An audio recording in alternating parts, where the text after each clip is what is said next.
Roshy Augustine മൂപ്പറിയിച്ച് മുന്നേറുമ്പോൾ അത് രണ്ടില കൊഴിയുന്നതിന് കാരണമാകുമോ എന്ന സന്ദേഹമാണ് മുഖ്യധാരാ മാധ്യമങ്ങളൊക്കെ പ്രകടിപ്പിച്ചു തുടങ്ങിയിരിക്കുന്നത്. കുറച്ചുപേർ UDF എത്തുമെന്നും ചിലപ്പോൾ UDF തന്നെ പോന്നേക്കാമെന്നും അതുകൊണ്ട് തന്നെ സ്ഥാനാർത്ഥി നിർണയം അല്പം വൈകിപ്പിച്ചാലും കുഴപ്പമില്ല എന്ന ചർച്ചകൾ നടക്കുന്നതായും ചില മാധ്യമങ്ങൾ റിപ്പോർട്ട് ചെയ്യുന്നു. വസ്തുത എന്തെന്ന് നമുക്ക് പരിശോധിക്കേണ്ടതുണ്ട്. ഈ പെൺകുട്ടികൾ പ്രായമാകുമ്പോൾ വയസ്സറിയിക്കുക എന്നൊക്കെ പറയുന്ന നമുക്കെല്ലാവർക്കും അറിയാവുന്നതാണ്.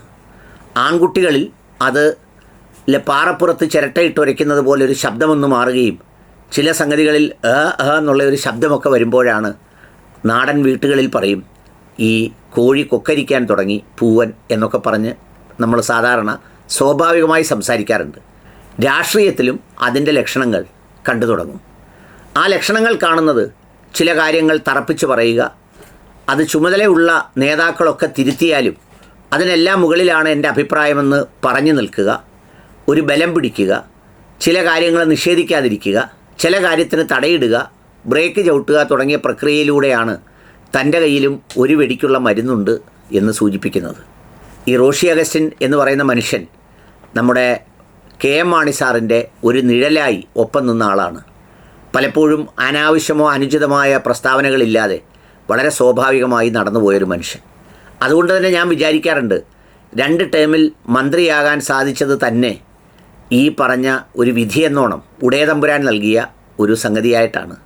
എന്ന് പറഞ്ഞാൽ പാലായിൽ ജോസ് കെ മാണി ഈ 2 തവണയും വിജയിച്ചിരുന്നെങ്കിൽ മറ്റൊരു മന്ത്രി കേരള കോൺഗ്രസ് എമ്മിൽ നിന്നുണ്ടാവില്ല. ഏതായാലും ആ ഒരു പ്രതിസന്ധി ജോസ് കെ മാണിയെ രക്ഷപ്പെടുത്തി അല്പം സഹായിച്ചത് രാജ്യസഭാ സീറ്റ് നൽകിയ CPIM ആണ്. അവരങ്ങനെ അത്രമേൽ ചേർത്തങ്ങ് ഘടകകക്ഷികളെ പിടിക്കാറില്ല. പക്ഷേ പുതിയ കാലത്തെ പിണറായി വിജയൻ സഖാവിൻ്റെ വിജയ ആ ഘടനാപരമായ സ്ട്രക്ചറിങ്ങിൽ ഏതായാലും 2 തവണയും അത് കൊടുത്തതുകൊണ്ടുകൂടിയാണ് ഇത്രമേലൊക്കെ മുന്നോട്ട് പോയത്.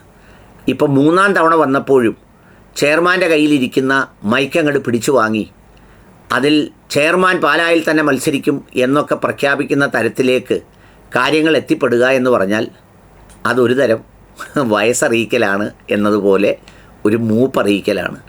അതായത് അങ്ങനെ അങ്ങ് ഏകപക്ഷീയമല്ല, ഇനിയൊക്കെ ഇതിലുണ്ട് എന്നുള്ളതാണ്. സാധാരണ ആ രോഗം പിടിപെട്ടാൽ കേരള കോൺഗ്രസ് എമ്മിൽ പിന്നെ ഉണ്ടാവുക ഒന്നെങ്കിൽ ഒരു പിളർപ്പാണ്.